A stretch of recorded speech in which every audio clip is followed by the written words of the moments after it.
Glass skin চারিদিকে এটাই চলছে, তাই আমিও একটু করে দেখালাম গ্লাস স্কিন। আর স্কিনটা গ্লাসের মতো ফিনিশিং হয়েছে কি অবশ্যই একটু আমাকে জানিও। আসসালামু আলাইকুম এভরিওয়ান। আজ 2রা ডিসেম্বর। আমি 30শে নভেম্বর একটা ব্রাইডাল করে এসেছিলাম, আর আজকে হচ্ছে তার রিসেপশান। তো রিসেপশান লুক করার জন্য আমি রেডি হয়ে গেছি। এই হলো আমার ফুল লুক। আমি যাব এবার বাড়ি থেকে বেরিয়ে, আমার বাড়ি থেকে আবার তোমাদেরকে দেখাচ্ছি যে আমার বাড়ি এই সাইনবোর্ড, আবার সেই একই গল্প। যাই হোক, এটা আমাদের আবার মসজিদতলা, এখান থেকে আমি টোটোতে উঠবো আবার। তো যাই হোক, এবার টোটো পেলাম। টোটো নিয়ে আমি আবার যাচ্ছি বাউরিয়া প্ল্যাটফর্মে। যেহেতু আমি বাউরিয়ায় থাকি, এর আগেও বলেছি। তো আমি প্ল্যাটফর্মে পৌঁছে গেছি। ট্রেন প্রচুর লেট।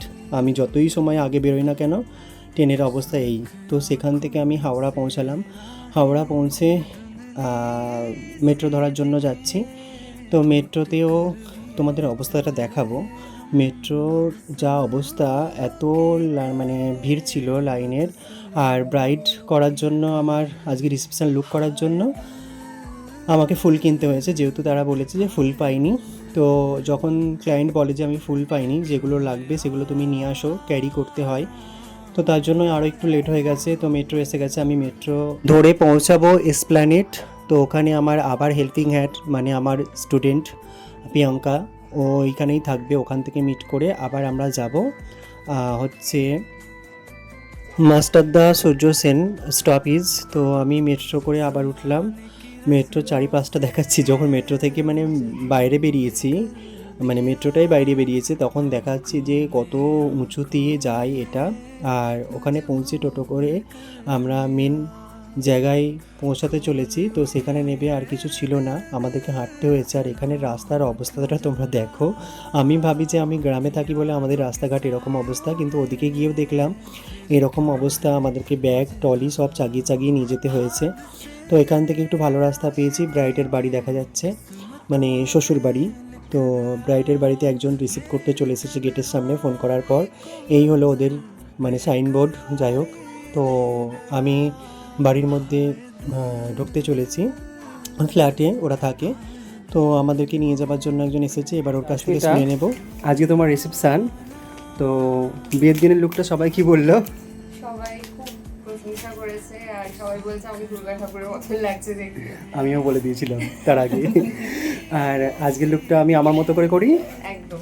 আর ও চেয়েছে একটা সিম্পল শাড়ির লুক, আমি যতটুকু পেরেছি আমার মতো করে করেছি, এই যে দেখতে পাচ্ছ। আর দেখা যাক লুকটা কতটা কি করতে পারি। আজকে ও ওপেন হেয়ার চেয়েছে, এই ডিমান্ডটা আছে, তাই তো?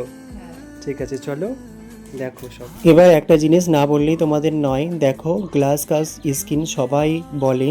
তো আমি একটু দেখালাম করে, দেখো গ্লাসের মতো চকচক করছে, এত সুন্দর ফিনিশিং এসেছে। ঠিকঠাকভাবে যদি তোমার করা যায়, স্কিন প্রিপারেশন করা যায়, তো তাহলে কিন্তু আমার মনে হয় এই ফিনিশিংটা আসে। তো ওখান থেকে চলে গেলাম ভেন্যুতে গিয়ে, যেহেতু আমরা একটু ফটোশ্যুট করব ব্রাইডের আর ভিডিও শ্যুট করব, ওখানে যে আমাদের রিসিভ করেছিল সে আবার দাঁড়িয়ে, ওকেও মেকআপ করতে হয়েছিল। তো আমাদেরকে নিয়ে যাওয়ার জন্য ও আবারও রেডি। আর এই হলো আমার ব্রাইডের ফুল লুক। তোমরা বলো অবশ্যই দেখি কেমন হয়েছে। ও মানে ওপেন হেয়ার চেয়েছিল, আর একটা simple sari, just pallu, open pallu চেয়েছিল।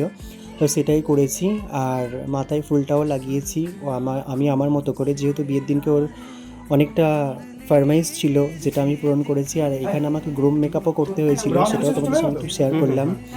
যাই হোক, ওখানে কাজ মিটিয়ে আবার আমাকে বাড়ি যাওয়ার জন্য রওনা দিতে হলো।